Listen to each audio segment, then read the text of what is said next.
ओम साई राम। नमस्कार साथियों। मैं अभय गोखले भोपाल से। मैं पिछले 40-42 वर्षों से साईं बाबा की शरण में हूँ। आज अपना एक छोटा सा अनुभव आपके साथ शेयर करना चाहूँगा। ये बात वर्ष 1993 की है, 1993। मैं और मेरी वाइफ हम दोनों गोवा गए हुए थे। गोवा में मेरी वाइफ की सिस्टर रहती थी और उनके हस्बैंड क्रॉम्पटन कंपनी में इंजीनियर थे। वो लोग फोंडा नाम की जगह पे रहते थे।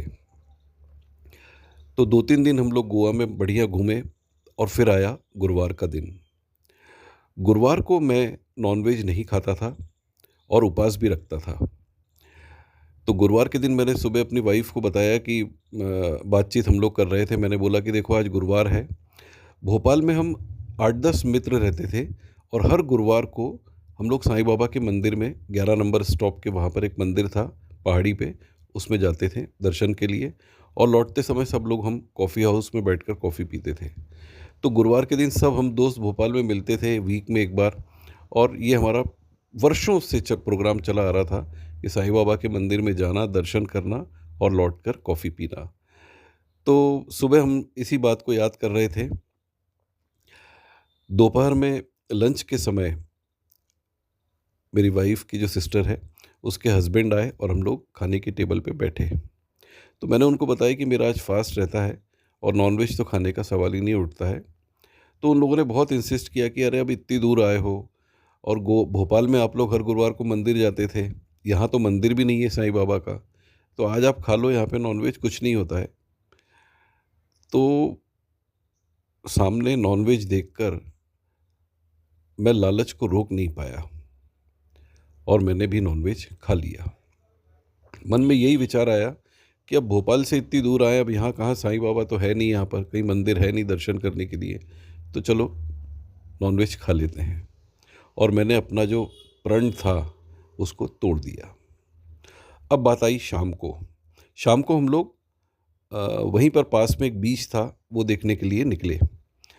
तो उनके ऑफिस की गाड़ी आ गई थी और हम चारों गाड़ी में बैठकर फोंडा बीच की तरफ जाने लगे। रास्ते में मैंने अपनी वाइफ को बोला कि देखो अब ये टाइम वही 7:30-8 बजे का हो रहा है। सब अपने दोस्त भोपाल में साईं बाबा के मंदिर गए होंगे और अपने को मिस कर रहे होंगे। तो जो गाड़ी का ड्राइवर था, उसने बोला कि आप किस मंदिर की बात कर रहे हैं? तो मैंने कहा अरे मैं भोपाल की बात कर रहा हूँ, भोपाल में साईं बाबा का मंदिर है, वहाँ पे हम लोग हर गुरुवार को जाते हैं, अब यहाँ तो कोई मंदिर है नहीं। तो उसने कहा नहीं, आपको दर्शन करना है क्या? मंदिर तो है यहाँ पर। तो मैंने कहा गोवा में फोंडा में मंदिर है? तो उसने कहा चलिए अभी आपको दिखाता हूँ मैं। अब मुझे इतना मन में अफ़सोस हुआ कि ये मैंने क्या कर दिया आज। 10 मिनट के बाद में उसने गाड़ी रोकी, सामने एक मंदिर था, तो उसने कहा कि सर मंदिर अभी अंडर कंस्ट्रक्शन है। तो फिर मैंने अपने मन को सांत्वना दी कि मंदिर कंस्ट्रक्शन में है अभी, तो अभी मूर्ति तो आने का सवाल ही नहीं उठता यहाँ पर। लेकिन अगले ही पल उसने बोला कि सर यहाँ पे मूर्ति आ चुकी है और आप लोग अंदर जाके दर्शन करिए, अभी बाहर का सब इंटीरियर वगैरह चल रहा है। तब मैंने अपनी वाइफ को बोला कि देखो, मैंने आज यहाँ पर नॉनवेज गुरुवार के दिन खा लिया, लेकिन साईं बाबा ने मुझे दिखा दिया कि तुम भोपाल की बात करते हो, मैं गोवा में भी हूँ और फोंडा में भी हूँ।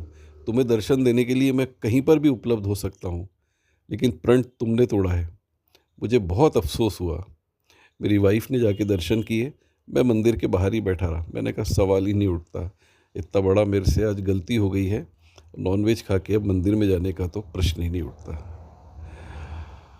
कहने का तात्पर्य यह है साथियों कि हम कहीं भी जाएं, बाबा हमारे साथ हर समय हैं। वो किसी भी रूप में हमारे सामने आ जाते हैं और गोवा में तो साक्षात मंदिर में उपलब्ध थे, साईं बाबा दर्शन देने को तैयार थे। लेकिन मैं अपनी बात पर, इतने वर्षों से मैं गुरुवार का उपवास फॉलो करता था, वो मैंने तोड़ दिया नॉनवेज की लालच में। तो मुझसे बहुत बड़ा अपराध हुआ इनफैक्ट ये। लेकिन मुझे एक सबक भी मिला कि जो भी हम प्रण लेते हैं, प्रतिज्ञा लेते हैं, उस पर अडिग रहना ज़रूरी है। बस यही मेरा एक छोटा सा अनुभव था। ओम साईं राम।